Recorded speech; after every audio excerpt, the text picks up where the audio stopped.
Hello everyone. अभी हम Lucent GK में सल्तनत पीरियड का एडमिनिस्ट्रेशन देखेंगे। दिल्ली सल्तनत का जो रूल था वो चला 1206 से 1526 एडी तक, जो ऑलमोस्ट 320 इयर्स था। इंडिया में जो सुल्तान आए थे, तुर्क सुल्तान, वो सब अब्बासिद कैलिफेट को मानते थे। अब्बासिद कैलिफेट को सुप्रीम मानते थे और उन्हीं के बिहाफ पे रूल करते थे। इनफैक्ट जो खुतबा होता था, खुतबा एक फरमान जैसा होता था। उसमें जितनी भी फॉर्मल इंफॉर्मेशन प्रजा तक पहुंचानी होती थी या अपने नोबल्स को देनी होती थी, वो खुतबे के थ्रू दी जाती थी। तो जो खुतबा भी होता था, उसमें भी नीचे लीगल जो रूलर है उसमें कैलिफ का नाम लिखा होता था। तो इसका मतलब क्या हुआ, जो दिल्ली सल्तनत के जितने भी सुल्तान हैं वो सब कैलिफ के अंडर काम कर रहे हैं। लेकिन कैलिफ जो है उसके पास लीगल पोजीशन नहीं थी, उसके पास सिर्फ मॉरल पोजीशन थी। वो लीगली कुछ नहीं बोल सकता था, लेकिन मॉरली अगर उन्हें लगे कि इस्लामिक जो रूल्स है उनके हिसाब से चीज़ें नहीं चल रही हैं, उस टाइम पे वो इंटरवीन कर सकते थे। एडमिनिस्ट्रेशन जो था वो शरिया लॉ, जो इस्लामिक लॉ है, उस पर बेस्ड था। और ये थियोक्रेटिक एंड मिलिट्री स्टेट था। थियोक्रेटिक मतलब क्या, जो सबसे सुप्रीम सुल्तान जो थे या सबसे सुप्रीम किंग, ये लोग भगवान को मानते थे। यहाँ पे सुल्तान के पास पॉलिटिकल, लीगल और मिलिट्री अथॉरिटी है। और जो मिलिट्री का कमांडर इन चीफ था वो भी सुल्तान होता था। फिर यहाँ पे क्लियर लॉज तो नहीं थे सक्सेशन को लेके, लेकिन जो मुस्लिम डायनेस्टीज थी वो इतनी आगे इसलिए आ पाई क्योंकि उनकी जो मिलिट्री स्ट्रेंथ थी वो बहुत ज़्यादा ही स्ट्रांग थी। अभी हम सेंट्रल एडमिनिस्ट्रेशन थोड़ा सा देख लेते हैं।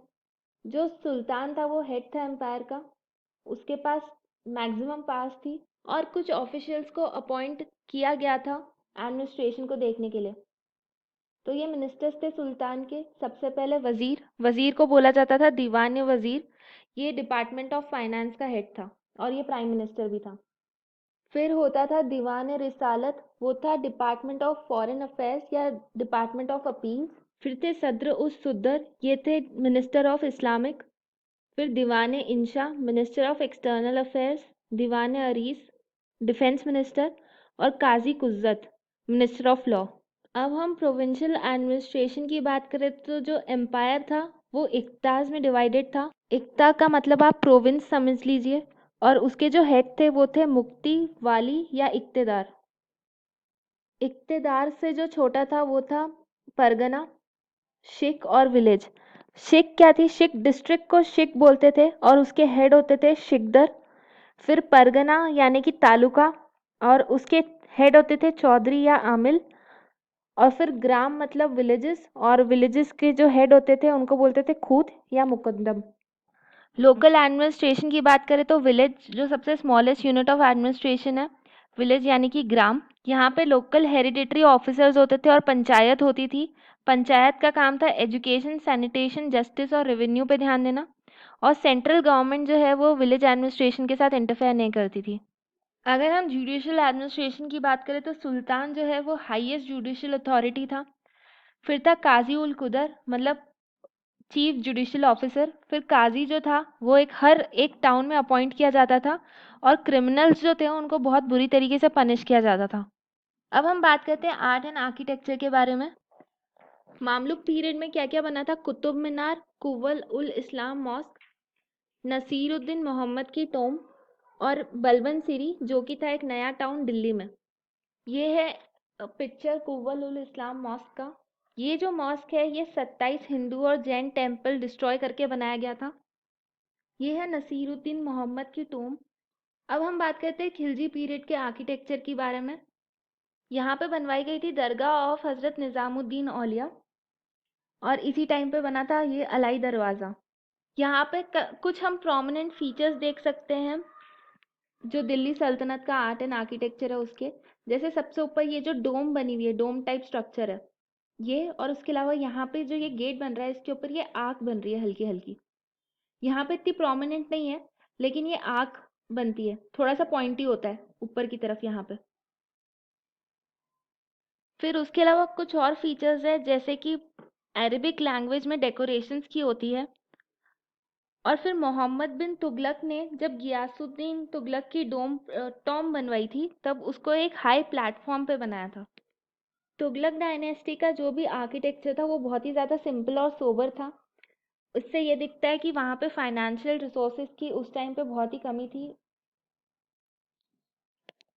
तुगलक डायनेस्टी के कुछ इंपॉर्टेंट मॉन्यूमेंट्स हैं, जैसे fort of Tughlakabad, tomb of Ghiyasuddin Tughlaq.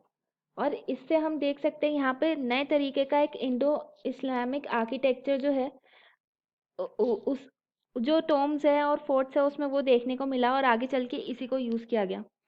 फिर हम देखते हैं आर्किटेक्चर ड्यूरिंग लोधी पीरियड। तो यहाँ पे ये लोधी गार्डन्स है। ये टोम्ब ऑफ सिकंदर लोधी, इसके पास में ही लोधी गार्डन्स है, ये दिल्ली में है। सबसे इम्पोर्टेंट फीचर जो है वो लोधी डायनेस्टी का ये था कि ये लोग अपना जो आर्किटेक्चर होता था उसमें दो डोम्स रखते थे। फिर अगर सैयद डायनेस्टी की बात करें तो उनका पीरियड ही बहुत शॉर्ट था, और इस कारण वो ज़्यादा आर्किटेक्चर में इन्वेस्ट नहीं कर पाए, कुछ बिल्डिंग्स नहीं बना पाए।